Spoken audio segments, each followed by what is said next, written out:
प्रसारमाध्यमच्या OPD या special कार्यक्रमामध्ये आपलं स्वागत आहे. माणूस जीवन जगताना अचानक काही व्याधी उद्भवतात. माणूस आजारीच पडू नये म्हणून खूप प्रयत्न करतो, जसं की संतुलित आहार घेतो, योगा करतो, व्यायाम करतो. पण तरीही काही कारणांनी आपण आजारी पडतो. मग आपण शोध घेतो तो औषध प्रणाली आणि परिणामकारक असं एखादी ट्रीटमेंट. तर त्यासाठी आपल्याकडे भारतामध्ये म्हटलं तर आयुर्वेद ही स्वतःची आपली औषध प्रणाली आहे आणि त्यानंतर होमिओपॅथी, ॲलोपॅथी आणि युनानी याचा विचार केला जातो. आजकालच्या या आधुनिक जगामध्ये बघायला गेलं आपण तर होमिओपॅथी ही सुरक्षित आणि परिणामकारक अशी औषध प्रणाली म्हणून आज पुढे येत आहे. या संदर्भात चर्चा करण्यासाठी आज आपल्याबरोबर आहेत कॉस्मिक क्युअर होमिओपॅथी क्लिनिकचे डॉक्टर धनंजय पवार सर. त्यांनी सर स्वागत आहे आपलं या कार्यक्रमामध्ये. थँक्यू. तर आपण त्यांच्याबरोबर बऱ्याच काही गप्पा मारणार आहोत. तत्पूर्वी त्यांचं थोडंसं इंट्रोडक्शन की त्यांनी होमिओपॅथीमध्ये तर सरांनी BHMS केलेलं आहे आणि त्यानंतर PG लंडनमधून केलेलं आहे. त्याचबरोबर जेनेटिक्समध्ये आत्ता ते PhD करत आहेत झाशी युनिव्हर्सिटीमधून. असे हे वक्ते आपल्याला आज लाभलेले आहेत. त्यांच्याकडून आपण होमिओपॅथी या औषध प्रणालीबद्दल चर्चा करणार आहोत. सर, होमिओपॅथी म्हटलं तर एक सुरक्षित औषध प्रणाली म्हणून आज पुढे येत आहे, पण तरीही लोकांच्या मनात काही संभ्रम आहेत त्याबद्दल. तर होमिओपॅथी म्हणजे नेमकं काय, कशी ही उपचार पद्धती काम करते, तर हे जाणून घ्यायला आम्हाला आवडेल. ओके. नमस्कार, मी डॉक्टर धनंजय पवार. तर होमिओपॅथीबद्दल लोकांच्या मनात थोडं संभ्रम बऱ्याच आधीपासून आहेत की हे खूप लेट ट्रीटमेंट आहे वगैरे वगैरे, पण ॲक्च्युली तसं काय नाही आहे. पहिली गोष्ट म्हणजे होमिओपॅथी हे साईड इफेक्ट फ्री ट्रीटमेंट आहे. ह्याच्यामध्ये तुम्हाला कुठल्याही प्रकारचा साईड इफेक्ट नाही आहेत आणि खूप ही स्मूथ लेवलला जाणारी आहे. म्हणजे आपले जे मेडिसिन्स आहेत ते खूप मायन्यूट लेवलला वर्क होतात. त्यामुळे तुम्हाला जे टिश्यू डॅमेज, सेल डॅमेज हे जे प्रकार आहेत हे तुम्हाला होमिओपॅथीमध्ये बघायला नाहीत मिळत मॅक्झिममली. त्यामुळं homeopathy is a safe and smoothly going treatment. अच्छा, मग याचा साधारण उगम कसा झाला? ह्या डॉक्टर सॅम्युअल हॅनिमन जे ह्याचे जनक आहेत, ज्यांनी होमिओपॅथीचा शोध लावला, ते जर्मनीचे प्रॉपर. तर त्यावेळी त्यांनी म्हणजे साधारण 250 वर्षापूर्वी त्यांनी ज्यावेळी काही मेडिसिन ते ॲक्च्युली ऑथर लाईक मीन्स ते कन्व्हर्टर होते, लँग्वेज कन्वर्ट करायचे ते एक लायब्ररियन टाईप. त्यावेळी त्यांना काही वाचनात बुक्स आल्या. त्याच्यामध्ये त्यांनी असं वाचलं की एखादी गोष्ट जर तुम्हाला आजारी पाडू शकत असेल तर तीच गोष्ट तुम्हाला बरी पण करते. मग हे त्यांच्या वाचनात आल्यानंतर त्यांनी तो एक ट्रायल मारला. पहिला ड्रग म्हणजे एक सिंकोना बार्क म्हणून एक मेडिसिन आहे आणि होमिओपॅथीच्या तसं सांगितलं तर बऱ्यापैकी सगळ्या मेडिसिन्स ह्या वनस्पतीपासून बनलेल्या आहेत. तर त्यांनी ती वनस्पती घेऊन त्याचा ज्यूस बनवला आणि आपल्या सगळ्या मित्रांना पाजला पहिला. आणि त्यांच्या लक्षात आलं की दुसऱ्या दिवशी सगळ्यांना लूज मोशन, उलट्या चालू झाल्या आणि ते हॅप्पी होते की त्यांना कळालं की बाबा हां, हे खरंच वर्क होतंय. मग त्यांनी तेच परत मेडिसिन आजारी असलेल्या लोकांना हॉस्पिटलमध्ये जाऊन दिलं, तर त्यांचे ते लूज मोशन, उलट्या वगैरे थांबले. मग हे प्रयोग त्यांनी असेच कंटिन्यू चालू ठेवले. हे प्रयोग करता करता त्यांच्या लक्षात आलं की ही एक वेगळी सिस्टीम होऊ शकते, जिथं आपण जो घटक तुम्हाला आजारी पडतो तोच घटक तुम्हाला बरंही करतो, ह्याचा शोध लावला. पण ज्यावेळी ते घटक तुम्हाला दिले जाणार आहेत ते एकदम मिनिमम लेवलला दिले जाणार, जेणेकरून ते तुम्हाला कुठेही डॅमेज न करता तुम्हाला फास्ट रिकव्हरी करते. असं करत करत त्यांनी जवळपास बऱ्याचशा मेडिसिनचे त्यांच्या म्हणजे ते 80-82 वर्ष जगले. त्या काळात त्यांनी हे केलं.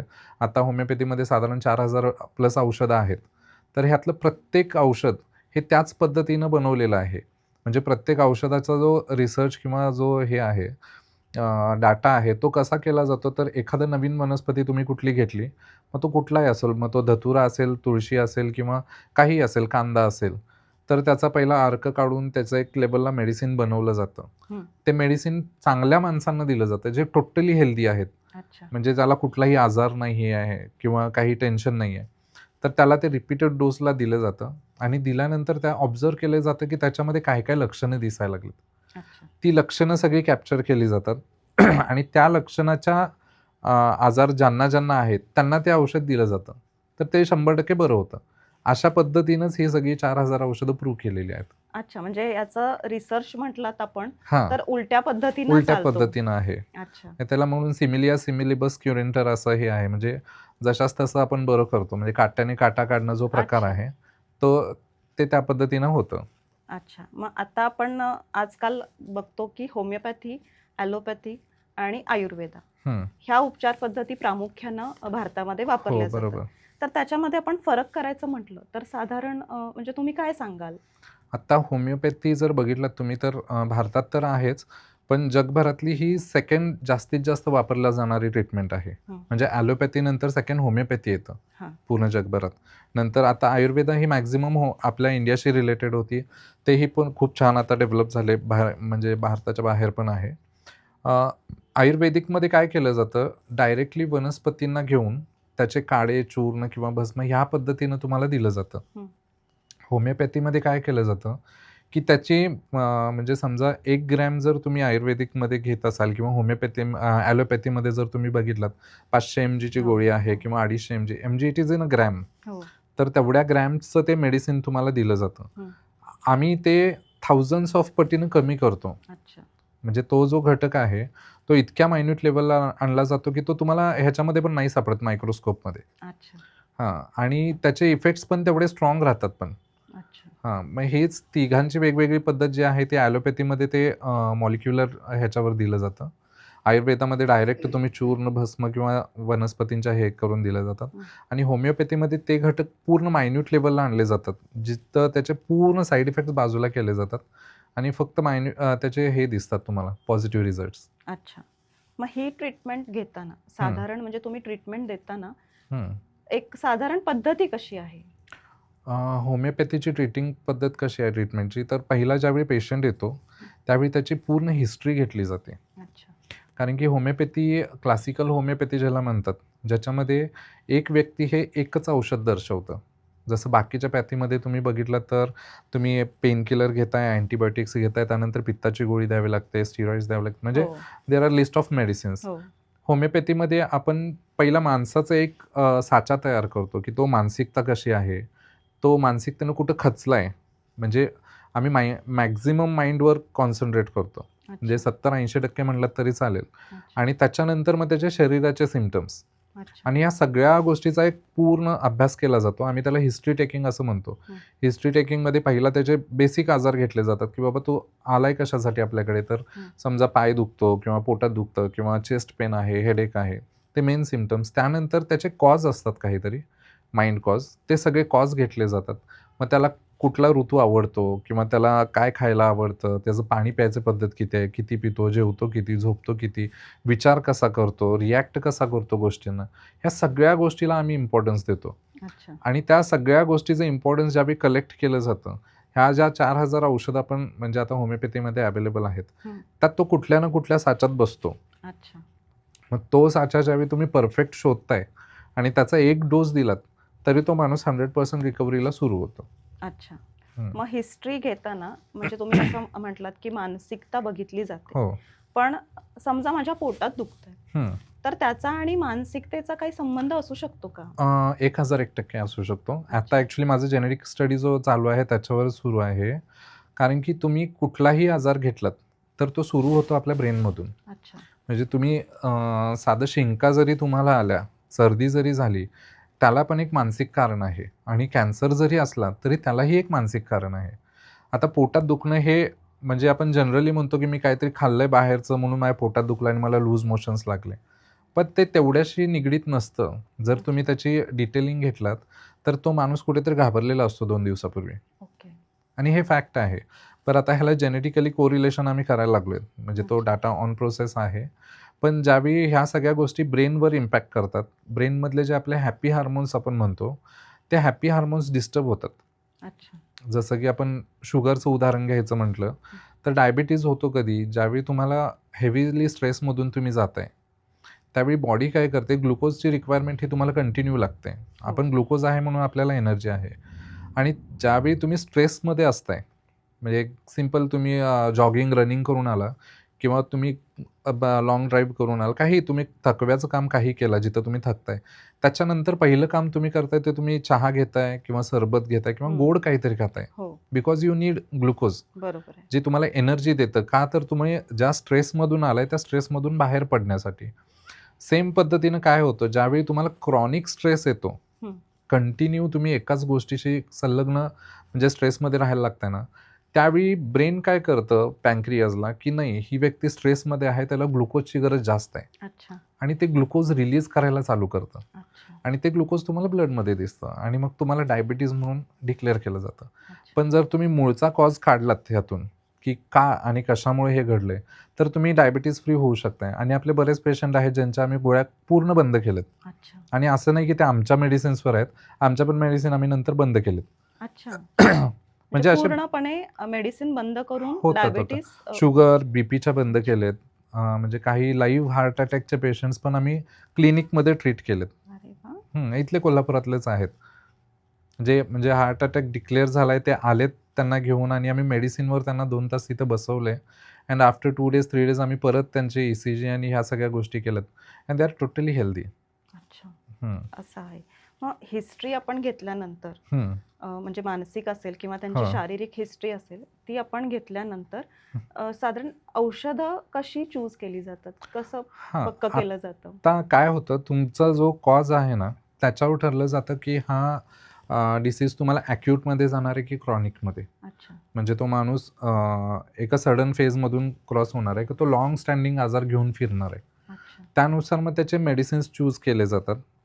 कारण की होमिओपॅथीमधले मेडिसिन्स जे आहेत ना, त्या पद्धतीचेच आहेत, की तुम्ही ॲक्यूटला काय द्यायचं आणि किती डोस द्यायचा, क्रॉनिकमध्ये किती आणि काय हे करायचे व्हेरिफिकेशन्स. मग ते केल्यानंतर ठरलं जातं, की ह्याला काय कुठला डोस द्यायचा आणि किती दिवस रिपीट करायचा आहे. अच्छा. मग समजा की एकच आजार आहे, म्हणजे सर्दी आहे, आपण हं, समजून जाऊया. तर सर्दीसाठी 10 लोकं आहेत. हां. तर 10 लोकांना वेगवेगळी औषधं निघतात की सेम निघतात? नाही वेगवेगळे निघतात. मग ते कशावरून ठरतं? कारण की मी मगाशीच तुम्हाला म्हटलं, की एक वनस्पती ज्यावेळी एका नॉर्मल व्यक्तीला दिली जाते, त्यावेळी त्याने जे प्रूव्ह केलेले सिम्प्टम्स आहेत, ते वेगळे असतात. तसंच प्रत्येक माणसाची एक जी मानसिकता असते, ती टोटल वेगळी असते. म्हणजे आत्ता आपण समजा एक 10 जण बसलोय, 10 जण आपण पावसात भिजलो, तर प्रत्येकाला सर्दी होत नाही. बरोबर आहे. कोणाकोणाला होणार ज्यांना त्या पावसाची कीव येते किंवा ज्यांना आवडत नाही वगैरे. म्हणजे तुमचा विचार बदलला ना, की तुमचं आजारपण बदलतं. अच्छा. बरोबर. त्याच पद्धतीनं 10 जणांना जर सर्दी झाली असेल, पण 10 जणांचे विचार पण वेगळे असतात तिथं. अच्छा. म्हणजे ॲलोपॅथीमध्ये काय केलं, की फीव्हर आलाय. फीव्हर आला की पॅरासिटामॉल फिक्स आहे. तुम्ही 10 जणांना ताप आला तर ते पॅरासिटामॉलच देताय. पण होमिओपॅथीमध्ये आपण काय करतो, 10 जणांचे कॉज काढतो आपण. अच्छा. ताप कधी येतो? तुम्हाला एखाद्या गोष्टीचा राग आला ना, की तुम्हाला ताप येतो.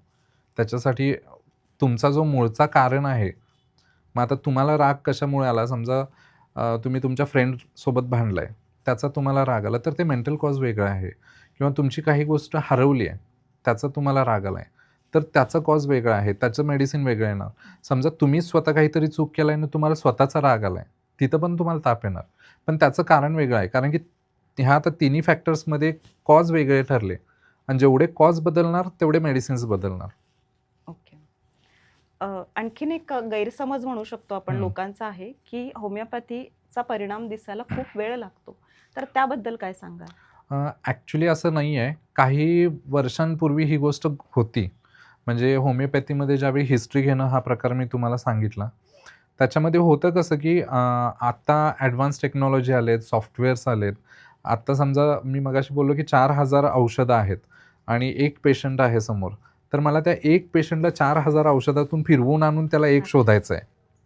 मग सुरुवातीला आधी काय करायचे म्हणजे हे आम्ही कॉलेजमध्ये असताना शिकलेलो आहे, की त्यावेळी आम्हाला आधीची रेपर्टायझेशनची पद्धत दाखवायची. रेपर्टायझेशन म्हणजे पेशंटला इव्हॅल्युएट कसं करायचं ह्या ह्याच्यातून. हां. तर आम्हाला ती लिस्ट दिली जायची जवळपास 1000-1500 औषधांची आणि तो पेशंट ताप आहे. मग त्या प्रत्येक औषधाला तापाचे किती गुण आहेत हे असे 1500 त्या ह्याच्यातून टिक मार्क करायचे. मग त्यातलं फायनलला कुठल्या ह्याला जास्त ग्रेडिंग येतं, हं. ते औषध चूज करा. ओके. ही आधी पद्धत होती आणि मग काय व्हायचं दिवसातून एक 2-3 पेशंट झाले ना, की पेशंटपेक्षा डॉक्टर थकून जायचे ते सगळं करायला. सो बरोबर आहे. It used to take a long time. कारण की ते चूजिंगला टाईम जायचा. मग मेडिसिन चुकलं की मग परत हे करा. आत्ता तसं राहिलेलं नाही आहे ॲक्चुअली. आता ॲक्यूट प्रॅक्टिसच इतकी छान आहे ना होमिओपॅथीची, म्हणजे आम्ही आता कोविडमध्ये तर तुम्ही बघितलं असाल, साधारण आम्ही म्हणजे थाउजंड्स म्हणजे मोर दॅन 5-6 नाही 10,000 प्लस आम्ही पेशंट्स ट्रीट केलेत आणि ते 3ऱ्या-4थ्या दिवशी निगेटिव्ह झालेत. अच्छा. मग हे ॲक्यूटमध्येच आम्ही ट्रीट केलं. ह्याच्यासाठी काय आम्ही 2 महिने 3 महिने टाईम नाही घेतला. बरोबर आहे. आणि आत्ता देखील आमच्याकडे लहान मुलं येतात किंवा बरेचसे पोटकळ असेल, डोकंदुखी हे ते, तर पटकन रिकवर होतात ते. असं नाही आहे की त्याला खूप टाईम जातो.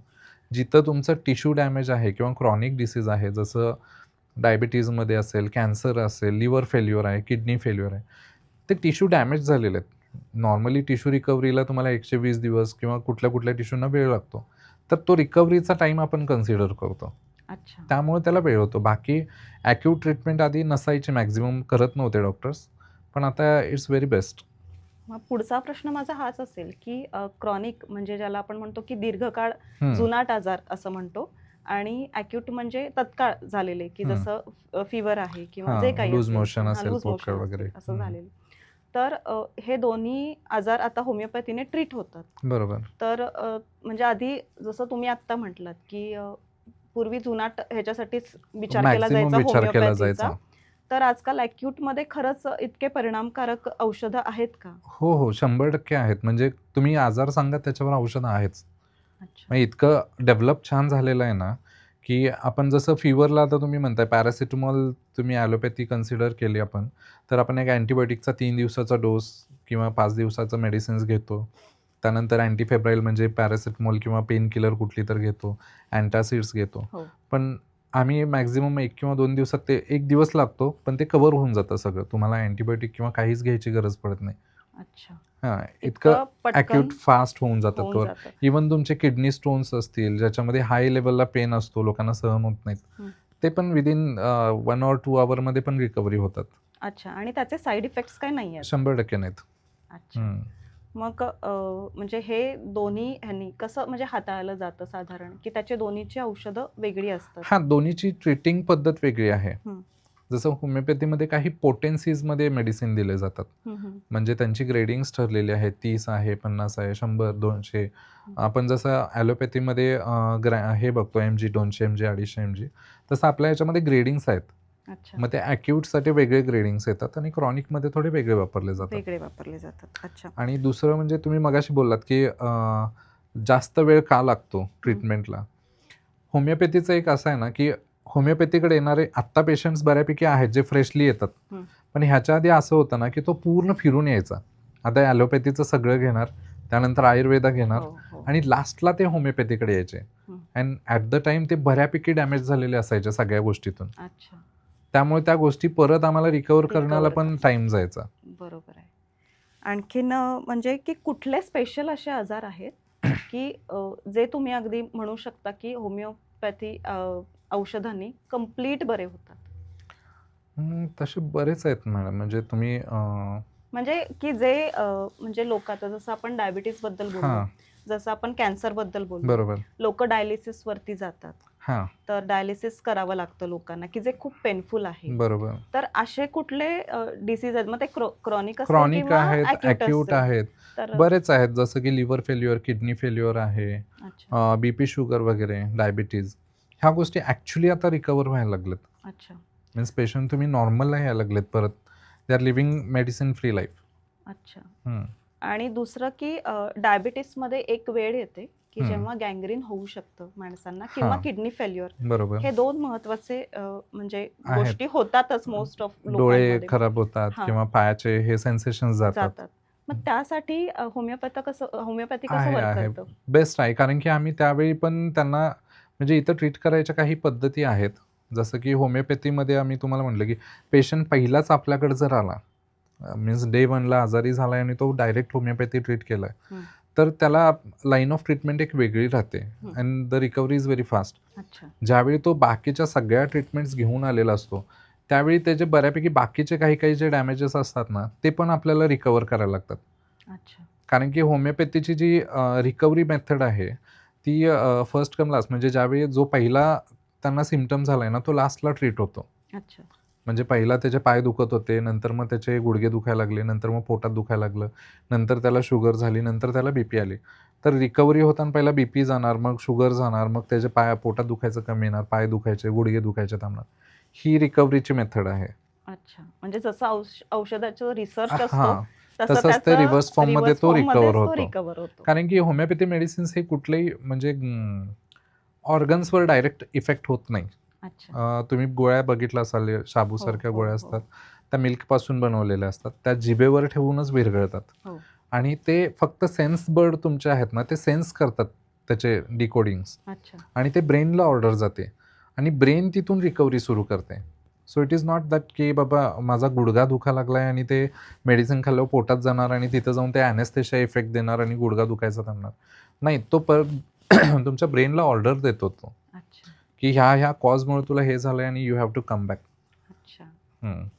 अशी म्हणजे अशा रिव्हर्स रिव्हर्स पद्धतीने पद्धतीनं ते वर्क बरं होतं. होतं. हं. आता आपल्याला सीझनल आजकाल खूप वाढलेत आजार. हो. म्हणजे मोसम बदलला, रादर लगेच. बदलतच राहतो आजकाल मोसम. त्यामुळे माणूस सतत ॲलर्जिक आजारी, चेंजेस ॲलर्जिक खूप चेंजेस झालेत. झालेत. तर त्यासाठी होमिओपॅथी कसं वर्क करतं? हां, त्याच्यामध्ये पण काही ठरलेले मेडिसिन्स आहेत, जसं की आपण बेसिक सर्दी खोकला कन्सिडर करू आपण, किंवा आता मध्ये कावीळची साथ आली होती सगळीकडे, किंवा हो. डेंग्यू पसरला होता. आता डेंग्यूचे आमच्याकडे बरेचसे पेशंट्स आहेत जे खूप फास्ट रिकव्हर होतात. अच्छा. हं. त्याला पण ट्रीटमेंट आहेत सगळ्या गोष्टींना. अच्छा. आता आपण बघत आलेलो आहोत हं. की वेगवेगळे आजार जसं आपण म्हटलो तसं मी विचारेन की तुम्ही बऱ्याच रुग्णांना म्हणजे ट्रीटमेंट दिलेली आहे.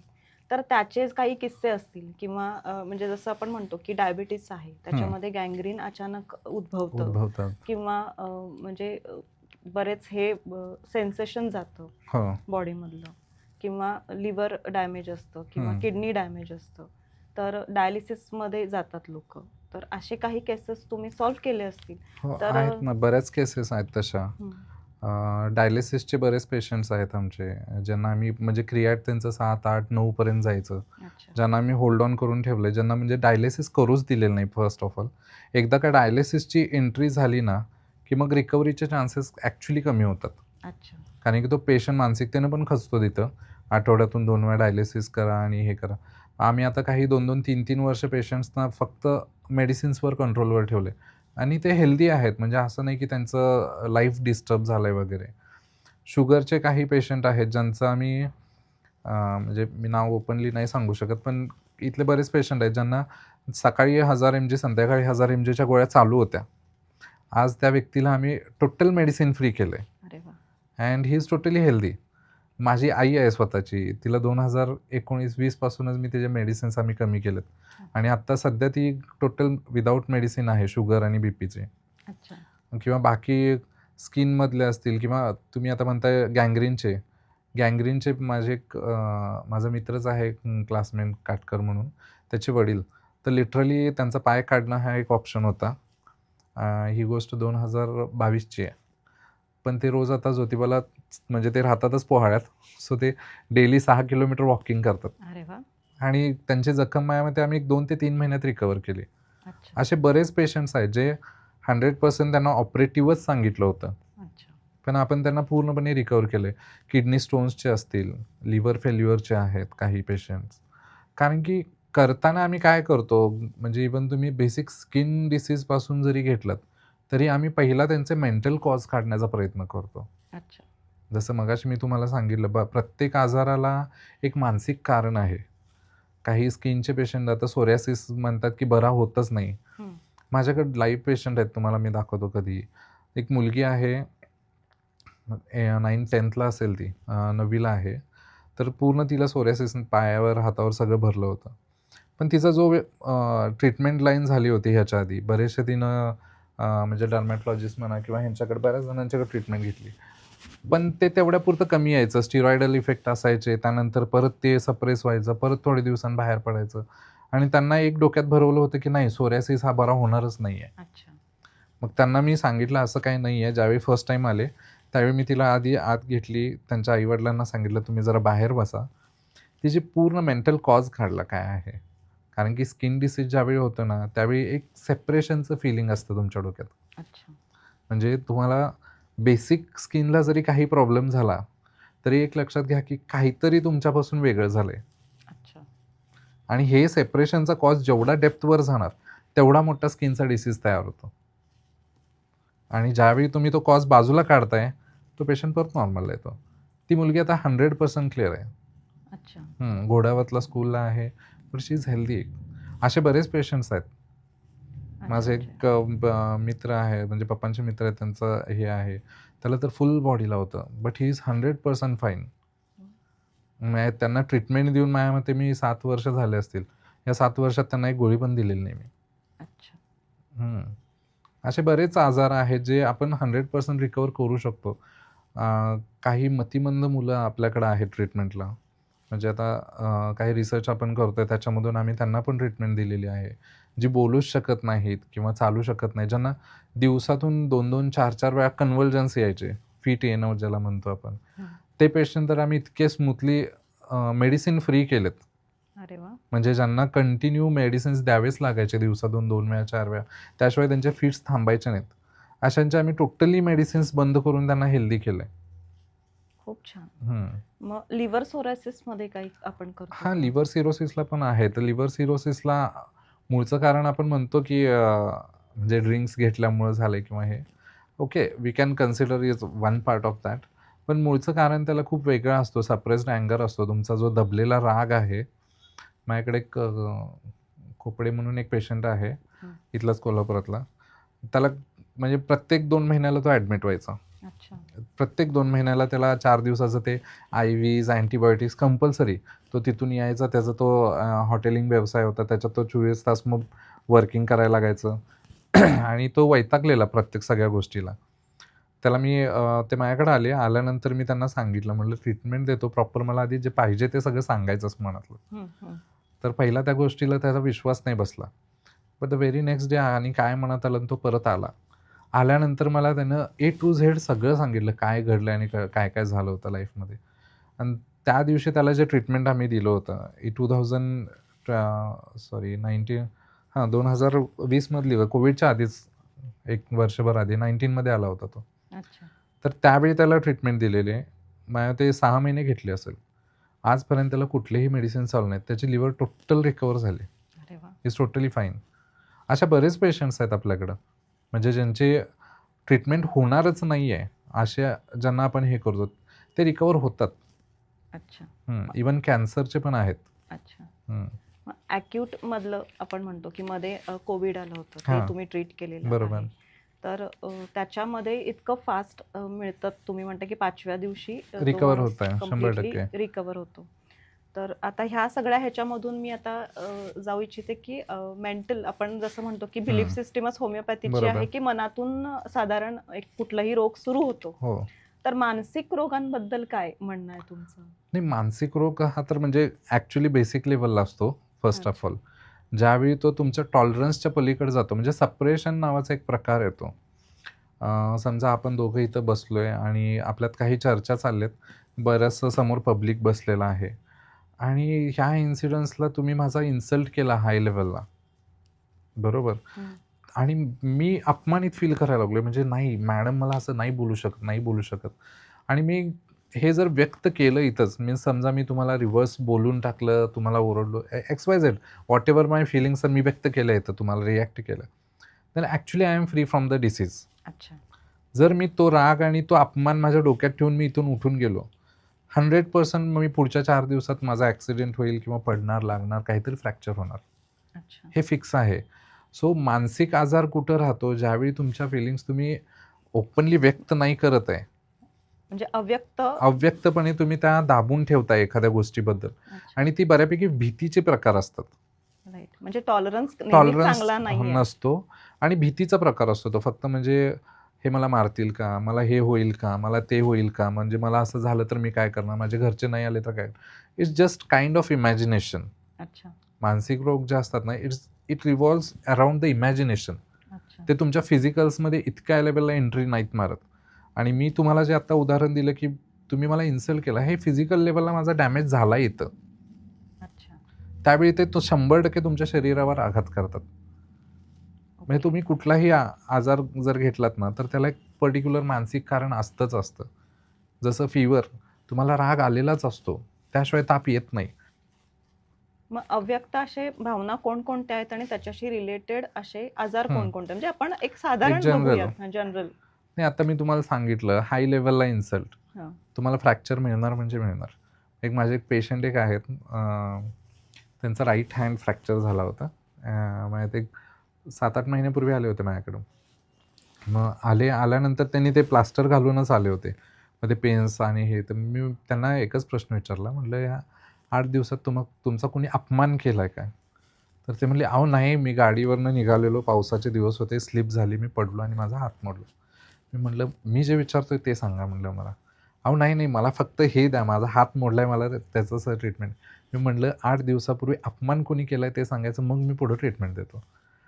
त्यांनी मला स्पष्ट सांगितलं, की म्हणले सर गल्लीत आम्ही जिथं राहतोय, मग ते बायकांची भांडणं लागलीत आणि म्हणले मिसेसला ते समोरची व्यक्ती बोलायला लागली, म्हणून मीच जाऊन त्यात इंटरफेअर केलं, की भांडू नका, हे नका. तिचा नवरा येऊन मला बोलला म्हणले. तिथपर्यंत पण गोष्टी सॉर्ट आउट झाल्या आणि त्यांनी जाऊन कंप्लेंट केली म्हणले पोलिसांना. पोलीस आले ज्यावेळी गल्लीत, आल्यानंतर असा प्रसंग घडला म्हणले, की सगळी जनता जमली तिथं, गल्लीतले लोकं. पोलीस आलेत म्हणलं आणि पोलीस म्हणले मला खूप इन्सल्टिंग लेव्हलला बोलले. बायकांच्या अंगावर जातोस का रे, हे काय तुला लाज वाटत नाही? मग बस लेव्हल वापरले आणि तो जो इन्सिडन्स होता म्हणले, तो मला सहन नाही झाला आणि असा प्रसंग होता, की मी पोलिसाला उलटं बोलू शकत नव्हतो. हां. त्यामुळे ते सगळं दबलं गेलं. तिथून मी गाडीवर बसलो, पोलीस स्टेशनला गेलो, माफीनामा दिला, सगळं झालं. तिसऱ्या दिवशी म्हणले मी टर्नला पडलो आणि माझा हात फ्रॅक्चर झाला. अच्छा. ही एक सिंपल केस आहे, पण अशा हजारो केसेस आहेत, ज्या आपण हे मानसिक कारण घडलं, की तुम्ही त्या पद्धतीनं तिथं रिॲक्ट करताय. अच्छा, रागाचा जसं ताप आहे तसा ताप येतो, रागाचे पण प्रकार आहेत. ॲक्यूटमध्ये राग आला असेल तर वेगळा. हाय लेव्हलला राग रोजच यायला लागलाय तुम्हाला. म्हणजे आपण रोज स्वभावच आहे रागात. हां. हां. आणि तो रोज दबला जातो. हं. व्यक्त होत असेल तर वेल एंड गुड. रोजच दबला जायला लागला, झालं तुमची लिव्हर डॅमेजिंग चालू होते. अच्छा. भीती. भीती तुम्हाला फुफ्फुसांना डॅमेज करते. जसं कोविड. अच्छा. कोविड हा निव्वळ आजार भीतीचा होता आणि ज्यावेळी तुमची छाती भरते, तुम्ही जर बघितलात, तर त्याच्या काही काळ आधी तुम्ही कुठल्यातरी गोष्टीला प्रचंड लेव्हलला घाबरलेला असताय. अच्छा. म्हणजे ते फायनान्शियल भीती असेल, पण मरणाची भीती असते, like whatever it may be. अंधारात तुम्ही गेलाय आणि भुताची भीती वाटली, मी पडतोय का, किंवा ॲक्सिडेंट झालाय, something has happen very means damagingly. अशा प्रसंगात आता कोविडचं जर तुम्ही उदाहरण घेतलंत, तर काय होतं, प्रत्येक माणसाच्या मनात एकच भीती होती, कारण कोविडचा अंदाज कोणाला नव्हता. अँड दे वर जस्ट की नाही, मी आता मरणार, मला जर कोविड झाला तर मी मरणार, ही भीती प्रत्येकाच्या डोक्यात होती. हो. आणि त्याच लोकांना ते डॅमेज हेवी झालं. म्हणजे कोविडमध्ये आम्ही इतके हजारो पेशंट ट्रीट केले. आम्ही ओपन चॅलेंज देऊन मी कधीही मास्क वापरलेला नाही आहे त्यावेळी.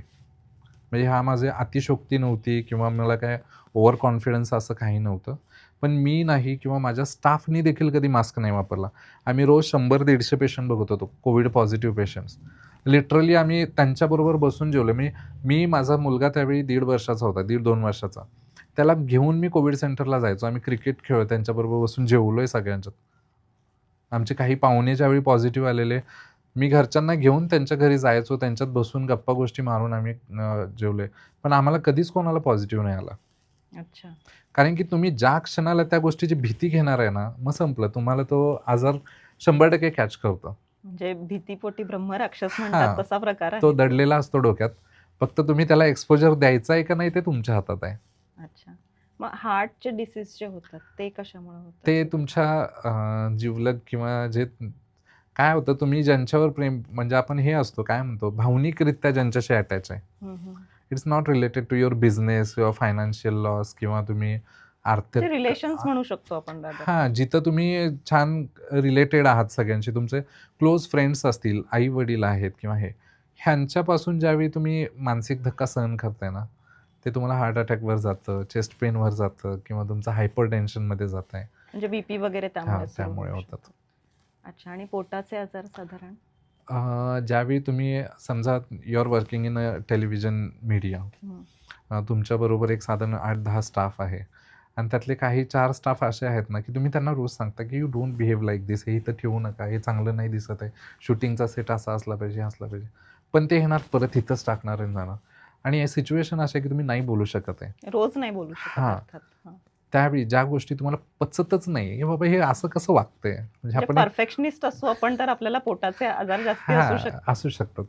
100%. अच्छा. ज्यांना स्वच्छतेचं खूप प्रेम आहे, सगळं स्वच्छच पाहिजे, त्या टेबलवर धुळा दिसला, की दुसऱ्या वेळी जे ज्यांना शिंका किंवा क्रॉनिक सर्दी जे म्हणतो आपण, कायमच सर्दीचे आजार आहेत, हां.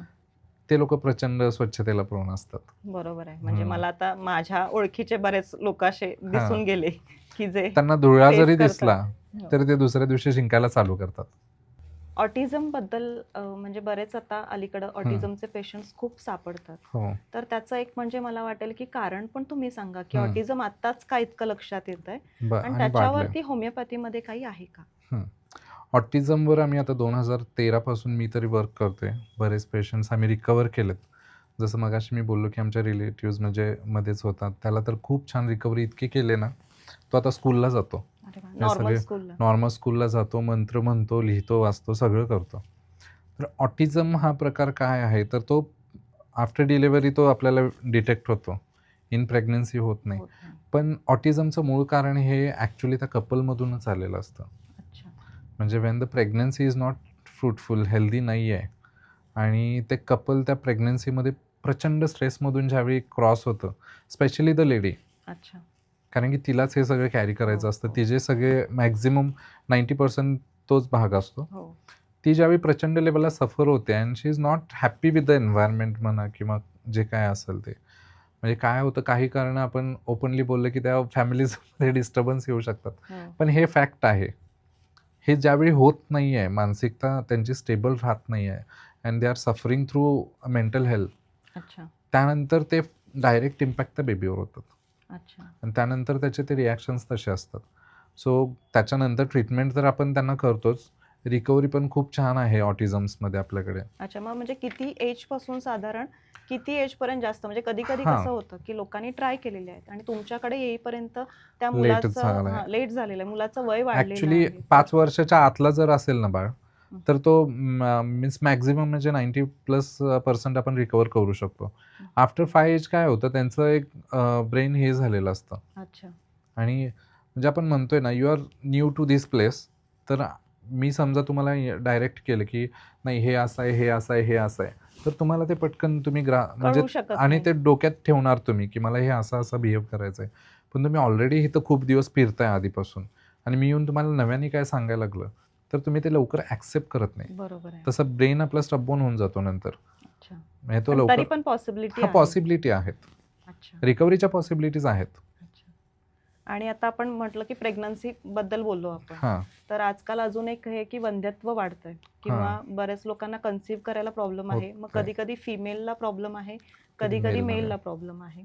तर ह्यासाठी होमिओपॅथीमध्ये काय उपचार आहेत? आपण ॲक्च्युअली आता जर यंगस्टर्समध्ये बघितलं मुलींच्यामध्ये, तर मॅक्सिमम मुलींना तुम्ही पी-सी-ओ-डी डिटेक्ट व्हायला लागलाय. हो. म्हणजे वेदर शी इज मॅरिड और नॉट, त्याचे दॅट इज कारण सेकंडरी काय पार्ट. असू शकते? पी-सी-ओ-डीला त्या ॲक्च्युअली आजकालचं जे स्ट्रेसफुल लाईफ आहे ना, हं. त्याच्यामुळे ह्या सगळ्या गोष्टी घडायला लागल्यात. म्हणजे तुम्ही बघितलं तर प्रत्येक गोष्टीत आज कॉम्पिटिशन आहे. हो, हो. Means everyone is struggling for the life. बरोबर आहे. आणि ज्यावेळी तुम्ही त्या सगळ्या गोंधळामध्ये स्वतःला इन्सिक्युअर फील करायला लागताय. तुमचे LH लेव्हल म्हणजे ल्युटिनायझिंग हार्मोन ज्याला म्हणतात. म्हणजे स्त्रीमध्ये जे काही हार्मोन्स असतात, प्रोजेस्टेरॉन, इस्ट्रोजन, LH, FSH, हे मेन हार्मोन्स आहेत, ज्याच्यावर तुमचं मंथली पिरियड्स रेग्युलर राहणं, प्रेग्नन्सी राहणं, डिलिव्हरी प्रॉपर होणं, ह्या सगळ्या गोष्टी होत असतात. तर ह्यातले हार्मोन्स जे आहेत ना, हे स्ट्रेसला रिॲक्ट करणारे हार्मोन्स आहेत. अच्छा. आणि तो टिपिकल स्ट्रेस असतो वन टाईपचा. तो गेल्यानंतर त्यांचे काही हार्मोन्स आहेत ते इतक्या लेव्हलला डिस्टर्ब होतात, की ते त्यांचे पिरियड्स अपडाऊन व्हायला सुरू होतात. अच्छा. म्हणजे जे फॉलिकल्स प्रॉपर ग्रो होऊन पुढे गेले पाहिजेत किंवा पिरियड्स आले पाहिजेत, ते होत नाही. अच्छा. कारण की ब्रेनचं एक म्हणणं काय असतं मेन, की ज्यावेळी ह्युमन स्ट्रेसमध्ये आहे, त्यावेळी तो काय करतो, की गरजेच्या गोष्टींना जास्त इम्पॉर्टन्स देतो. हं. म्हणजे जसं तुम्ही खूप सिव्हिअर म्हणजे पॅनिक अटॅकमध्ये गेलाय, तर तुम्ही काय करताय, हाय लेव्हलला ब्रीथिंग करताय. हो, हो, हो. हे का होतं माहिती आहे का? आपल्याला ऑक्सिजनची गरज जास्त असते त्यावेळी. हं, हं. म्हणजे नॉर्मली आता आपण बोलताना तुम्ही ब्रीथ करताय का नाही हे पण आपल्याला कळत माहीत नाही. नाही हो. आहे. कारण की तुम्हाला भीती नाही आहे आत्ता कशाची. You are relaxed. पण त्या पॅनिक फेजमध्ये तुम्ही काय करताय, स्ट्रेसमध्ये जाताय. ब्रेनला काय वाटतं की हे स्ट्रेसमध्ये आहे, काहीही होऊ शकतं. तो काय करतो की बाकीचे जे इम्पॉर्टंट ऑर्गन्स नाहीत त्यांचं सगळं हे थांबवतो आणि मेन इम्पॉर्टन्स मग तुमचा हार्ट, किडनी आणि लिव्हरवर तेवढं फुफ्फुसांच्यावर देतो. त्यामुळे हे बाकीच्या ह्याच्यामध्ये प्रमाण वाढतं स्ट्रेसचं. अच्छा. आणि आजकाल जर तुम्ही यंगस्टर्स वुमेन्समध्ये बघितलं तर हे प्रमाण खूप आहे. हो. म्हणजे भले ते जॉब कॉम्पिटिशन असेल किंवा इव्हन ते स्कूलपासून त्यांना ना वेगळ्या पद्धतीनं एक मी तर म्हणतोय ते टॉर्चरमध्ये जगायला लागलेत सगळे. नाही, असंच आहे की मला असं वाटतं की टू बी बेस्ट मस्ट झालेलं आहे. हो. म्हणजे मी सगळ्यात चांगलं असलं पाहिजे, सगळ्यात पण मी नाहीये तसं व्यवस्थित काही. असलं पाहिजे.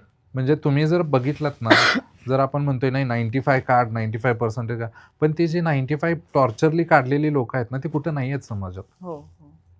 Either they are taking mental treatments or they are suffering with any kind of disease. म्हणजे ते कुठल्या ना कुठल्या आजाराने सफर होऊन जगायला लागलेत. अच्छा.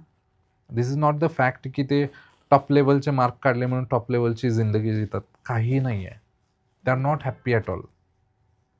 आणि म्हणजे हे सगळे जीवनशैलीच आपली कारणीभूत आहे. खूप 100% म्हणजे तुमची विचार करण्याची जी पद्धत आहे, ती ठरवते की तुम्हाला आजार कुठला होणार आहे. अच्छा. पण त्या सगळ्या आजारांवरती आपण होमिओपॅथीने ट्रीटमेंट घेऊ ट्रीटमेंट शकतो. आहे. अच्छा. मग आता ह्याच्यावरूनच मी म्हणेन की अनुवंशिक काही आजार आहेत. हो. मग ते अनुवंशिक आजार तुम्ही आता जेनेटिक्समध्येच काम करताय. हं. तर या रिसर्च मधून तुम्हाला वाटतं का की अनुवंशिक आजार सुद्धा बरे होऊ शकतात, बरे होऊ जेणेकरून शकतात. पुढची येणारी पिढी त्याचा बळी ती नाही त्याच्यातून होणार? बाहेर काढणं हं. ॲक्च्युली आमचं कॉज तेच म्हणजे द मेन मोटो आमचा तोच आहे. म्हणजे काही रिसर्च आता मी गेले 10-12 वर्ष जे करतो, त्याच्यामधून मी बऱ्याचशा गोष्टी अनुभवल्या पण आहेत आणि बऱ्याच गोष्टींवर आता आमचं बुक रायटिंग चालू आहे. त्याच्यावर पण आपण बोलू कधीतरी. पण ज्यावेळी एखादी गोष्ट पाठीमागून आपल्या फॅमिलीमधून आलेली असते, आजी-आजोबा किंवा हे, तुम्ही एक जनरल जर विचार केलात जेनेटिक्सचा आपण कन्सिडर करू, तर त्याच्यावर सगळा डाटा असतो तुमचा DNA-वर. हं. बरोबर. लाईक तुमची आजी कशी होती तसे तुमचे डोळे आहेत. तुमचे आजोबा होते तसं तुमचे तोंड आहे किंवा लिप्स आहेत किंवा एखादी व्यक्ती कोणतरी होती त्याच्यासारखा तुमचा स्वभाव आहे. तर हे आपण म्हणतो, "अरे बघितलं का? हे सेम आपल्या आजीसारखी आजीसारखं आहे. आहे. हो. हा आजोबांच्यासारखा आहे." हे कुठून येतं? तर ह्या गोष्टी त्या आपल्या जीन्सवर Memory एन्कोडेड आहेत. असतात. हं. त्या एन्कोडेड गोष्टी तुमच्यामध्ये आलेल्या असतात. अच्छा. मग आता तुमची बॉडी ठरवते की कुठल्या गोष्टीला प्रेफरन्स द्यायचा आणि कुठल्या गोष्टीला द्यायचं नाही आहे. अच्छा. बरं हे पण कधी ठरतं? हे बालवयातच ठरतं. When you are in a child phase, त्या टाईमला तुमच्यावर होणारे संस्कार किंवा तुमच्यावर होणारे मी म्हणतोय स्ट्रेसफुल इम्पॅक्ट्स असतील किंवा प्रत्येकाच्या घरी काय सगळे स्मूथली वागतात नाही. कुठं-कुठं एकदम हायली वातावरण असतं. वडील खूप स्ट्रिक्ट वागतात. हो. कुठं-कुठं एकदम स्मूथली जातं. सो डिपेंडिंग ऑन दॅट ते लोकं ठरवतात आणि त्यात मग तुमचे जीन्स प्रॉमिनन्स येतो. अच्छा. आणि तो जीन्स प्रॉमिनन्स ठरवतो की अनुवांशिकमध्ये हे घडलेलं होतं. हा आजार आता ह्या गोष्टीसाठी लागणार आहे. जसं मी तुम्हाला मगाशी म्हटलं की प्रत्येक आजाराला एक मानसिक कारण आहे. हो. बरोबर आहे. त्या मानसिक कारणाशी निगडीत जर त्या फॅमिली बॅकग्राऊंडमध्ये काही घडलं असेल, तर तो कॅरी फॉरवर्ड होतो 100%. अच्छा.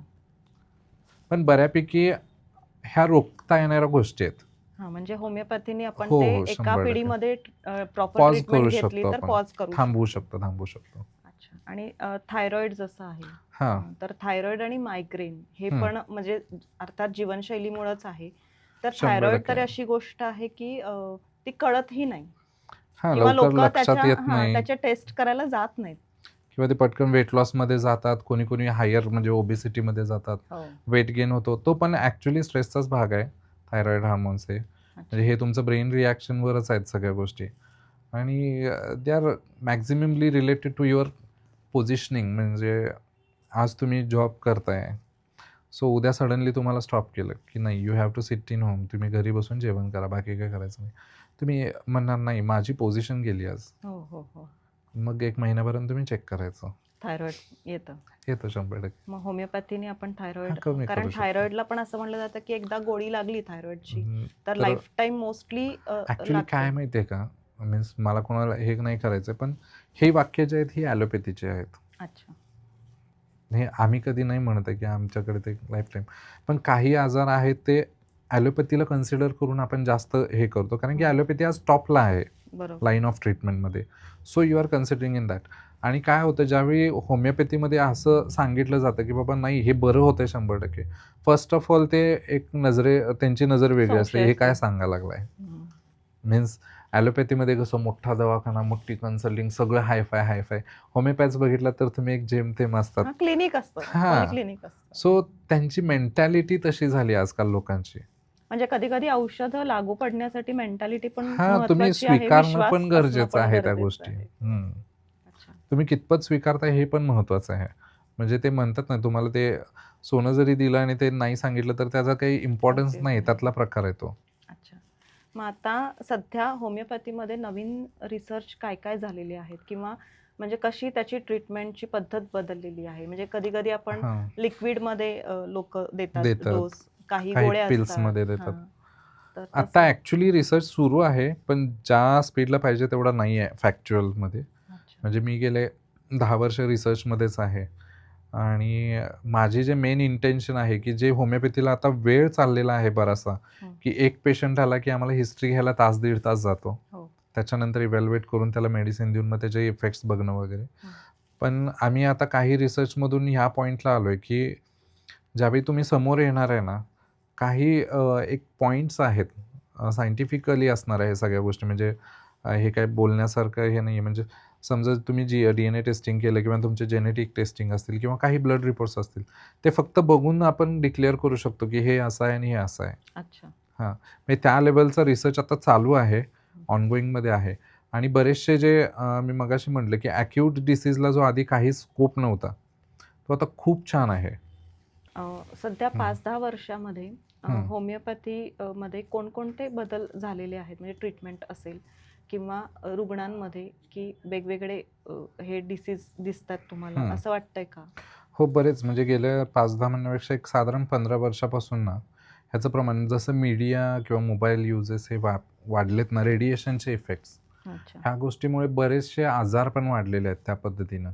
आणि त्या पद्धतीनं लाईन ऑफ ट्रीटमेंटमध्ये पण बरेच चेंजेस झाले. जसं आधी होमिओपॅथीचं जे मेडिसिन प्रिपरेशनच्या मेथड्स होत्या, त्या पण आता खूप हाय लेव्हलला केलेल्या आहेत हं, हं. आणि त्यात इम्प्रूव्हमेंट प्रचंड छान झालेली आहे.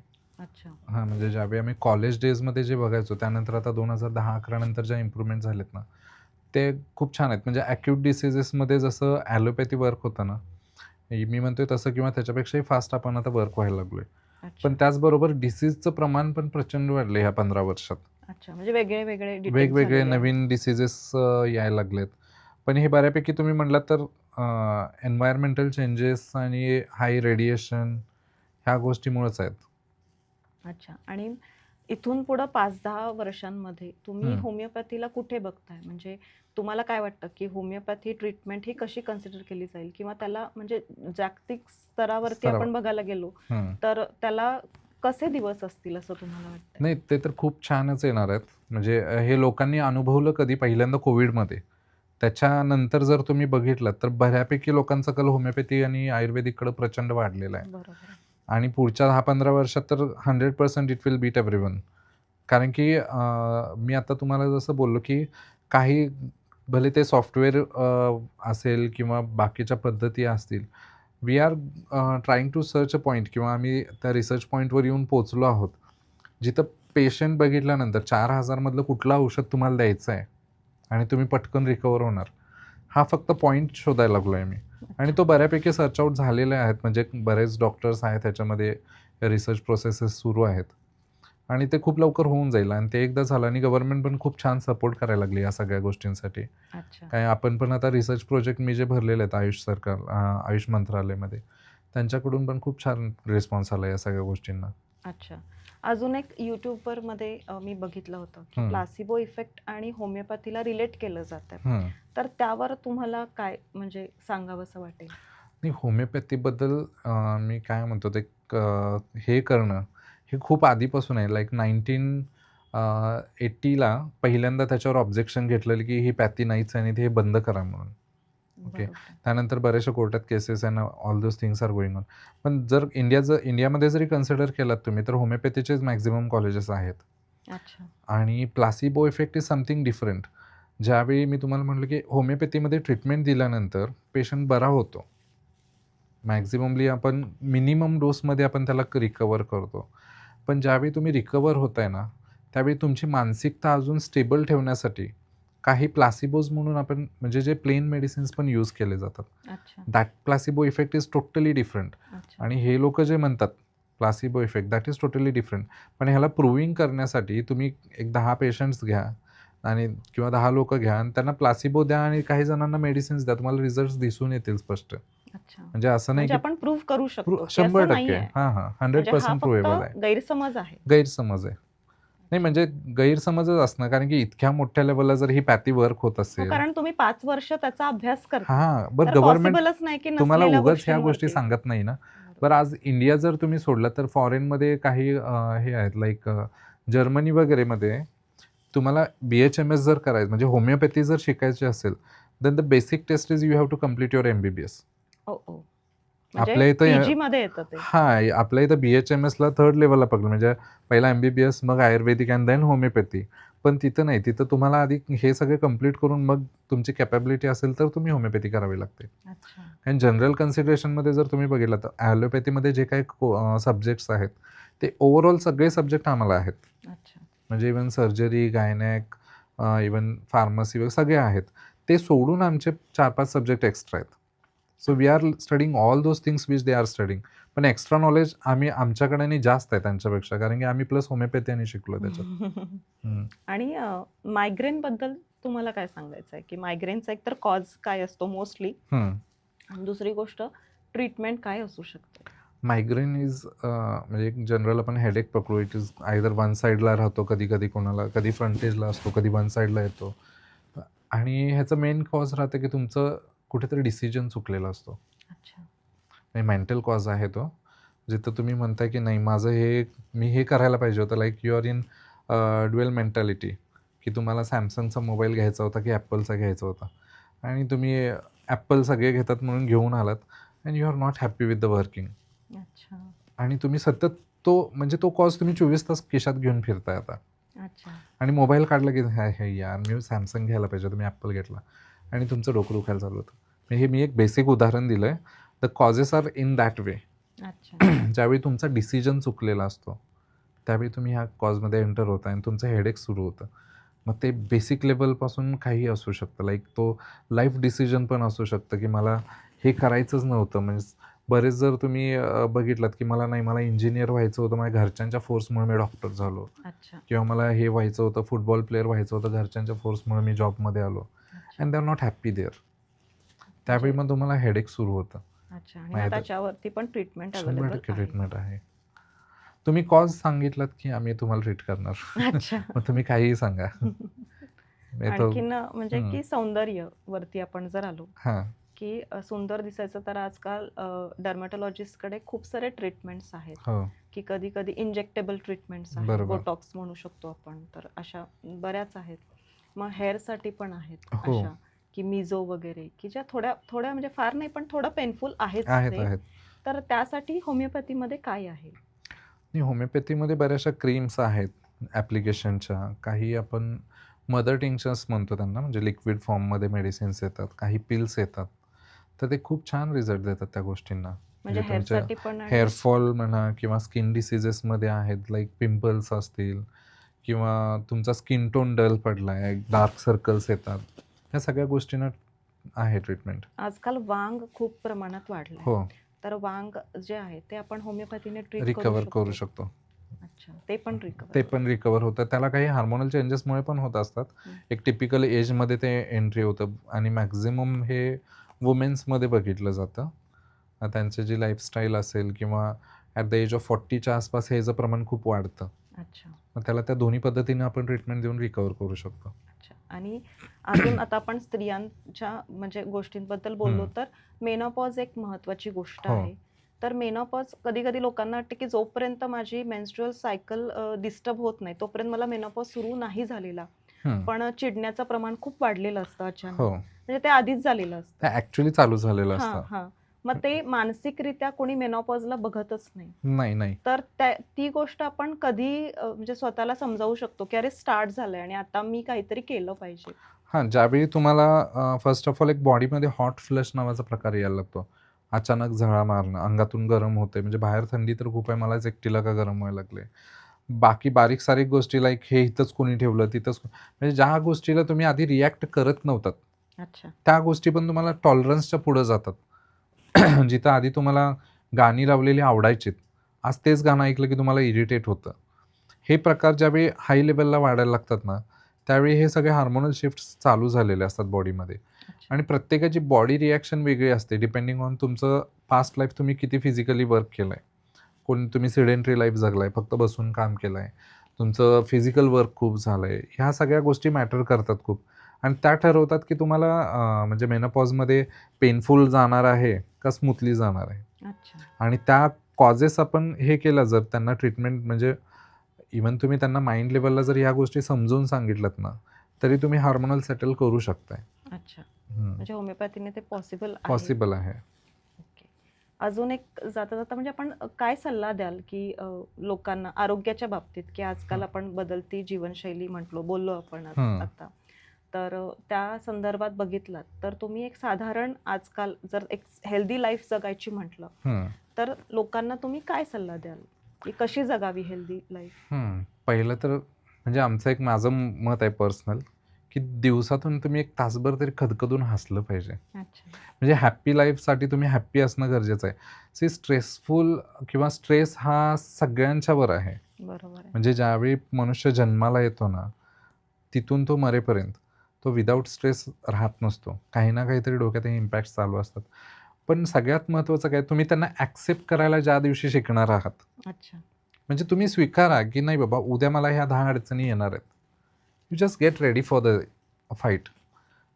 तुम्हाला ते लढायचं आहे नाही आहे हा सेकंडरी भाग आहे. पण तुम्ही आतून ज्यावेळी मान्य करताय की नाही, हे माझं जीवनाचं जे युद्ध आहे ते मी लढणारच आहे, त्यावेळी तुम्ही ॲटलिस्ट एक आतून तयार होताय.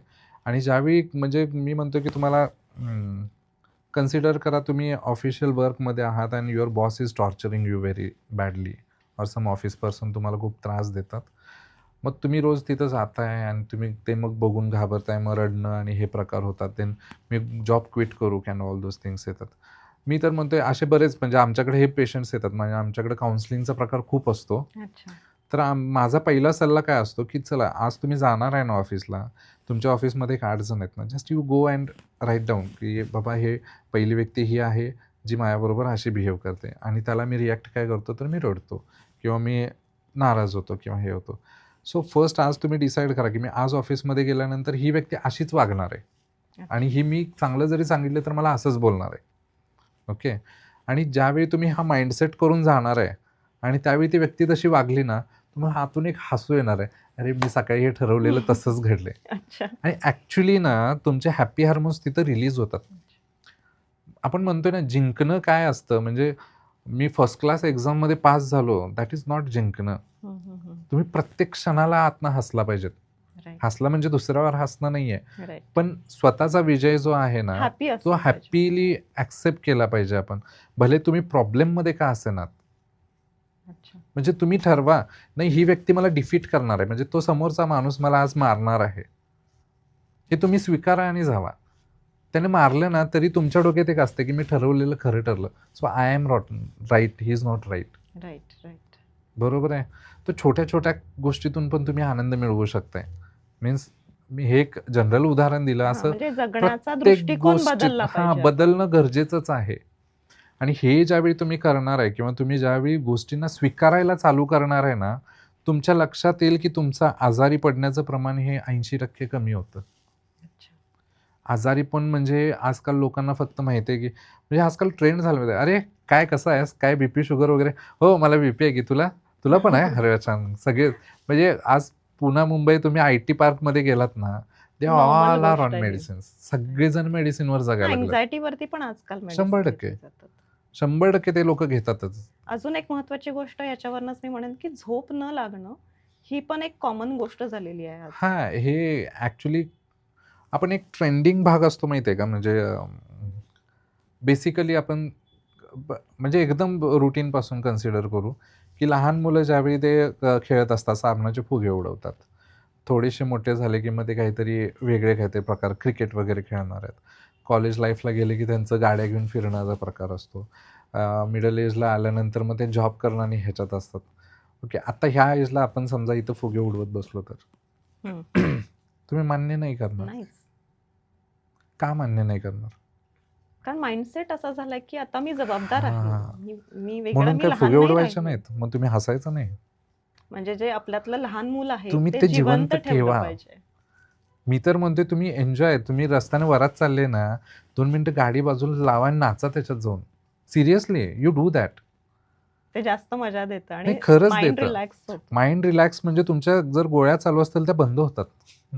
आणि हे फॅक्ट आहे. आम्ही केलंय हे लोकांच्या बरोबर.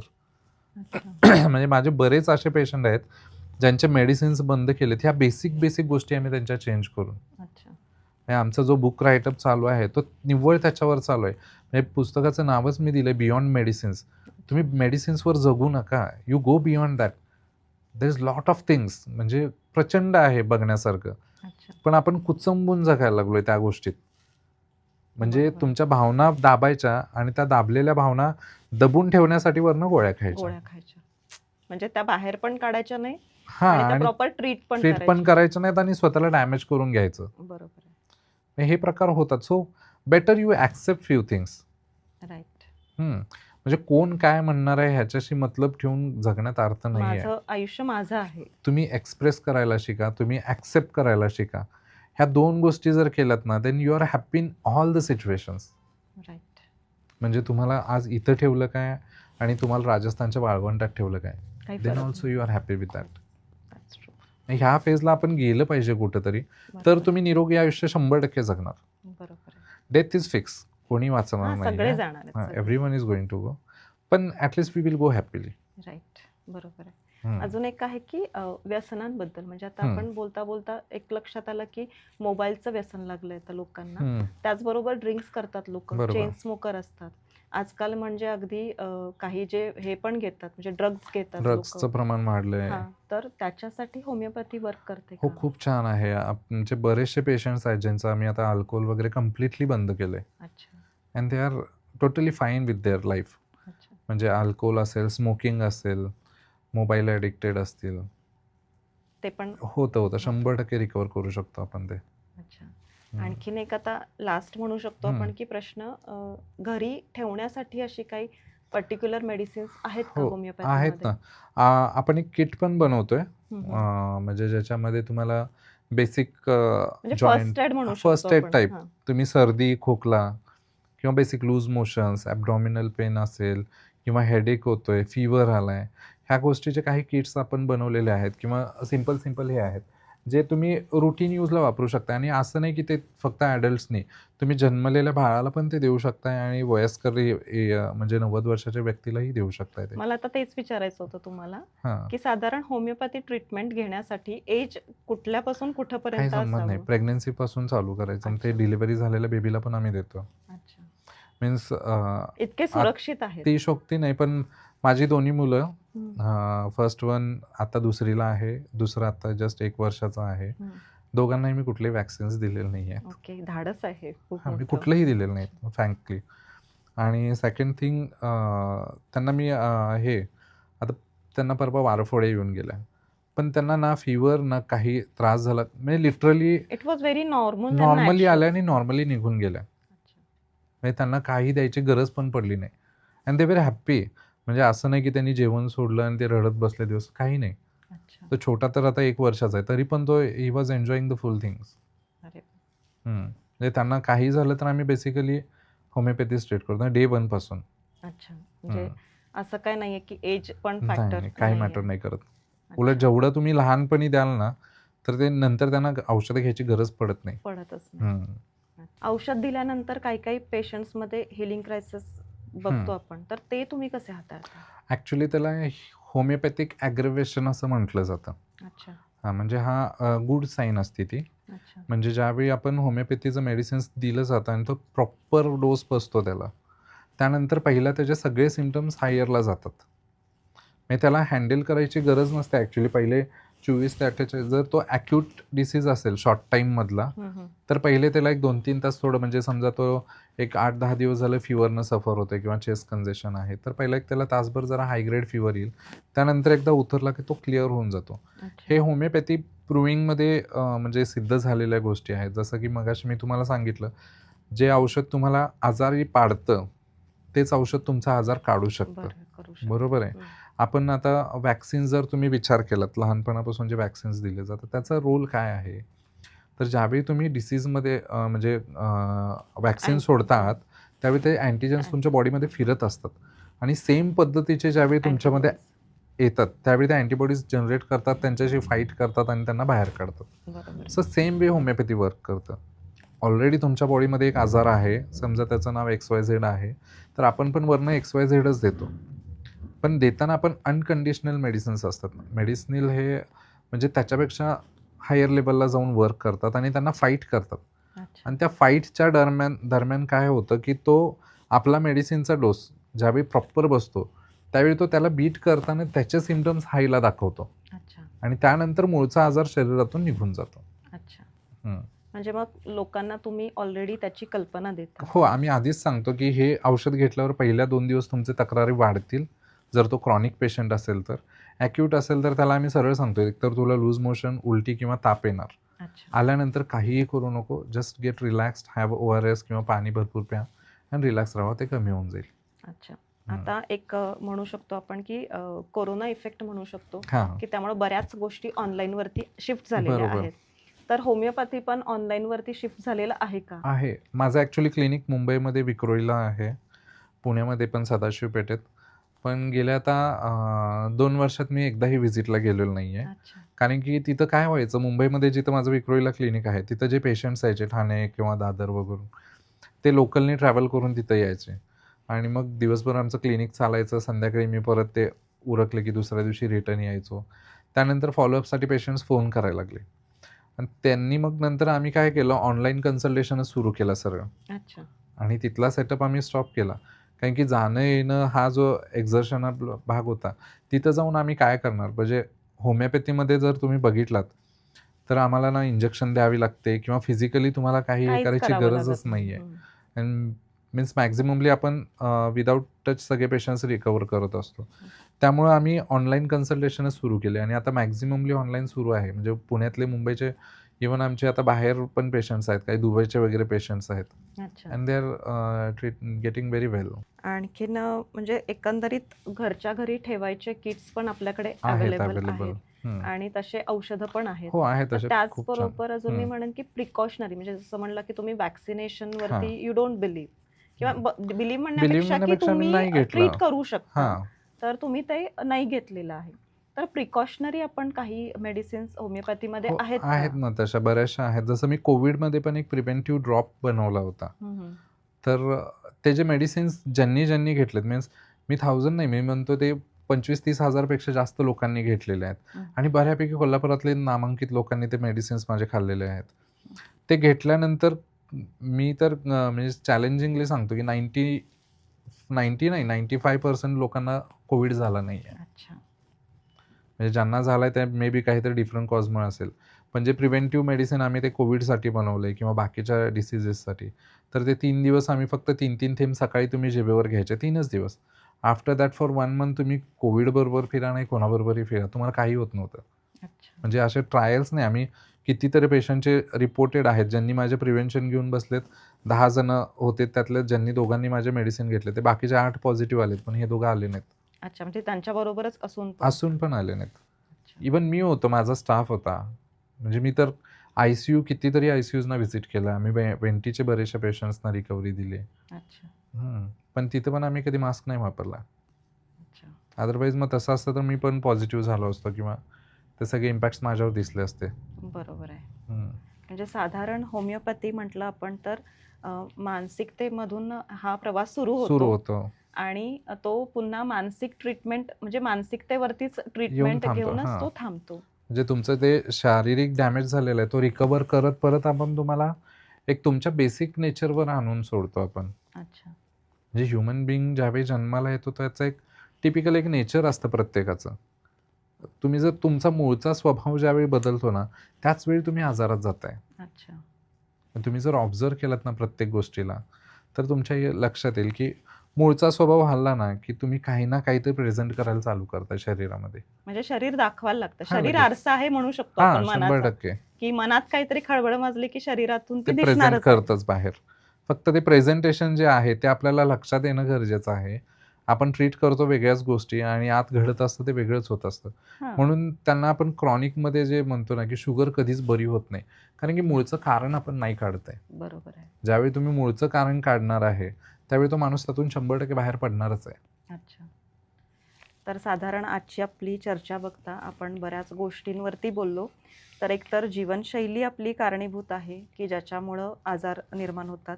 पण त्याहीपेक्षा मोठं कारण म्हटलं तर आपण ऐकलं, की मानसिक मानसिक आजार जे आहेत आपले किंवा मानसिक आपण सप्रेशनमध्ये जातो.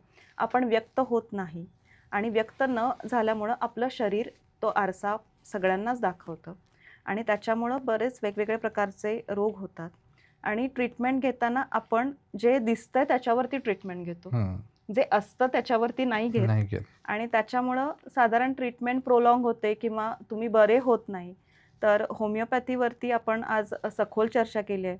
डॉक्टर धनंजय पवार सर यांनी आपल्याला खूप छान मार्गदर्शन दिलेलं आहे आणि मला वाटतं की जीवनशैली तर सुधारली पाहिजेच. हॅपी हॉर्मोन्ससाठी आपण स्वतःकडे लक्ष दिलं पाहिजे. स्वतःला जसं आहे तसं ॲक्सेप्ट केलं पाहिजे आणि त्याचबरोबर नॉर्मलला आपलं लाईफ आणून त्यानंतरसुद्धा काही झालं तर होमिओपॅथी बेस्ट ट्रीटमेंट आहे, सुरक्षित आहे आणि परिणामकारक आहे.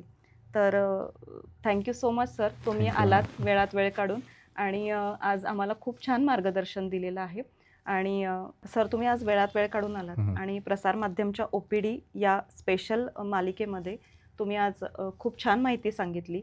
नक्कीच सगळ्यांना त्याचा उपयोग होईल आणि त्याबद्दल तुमचे खूप खूप आभार. धन्यवाद. Thank you madam.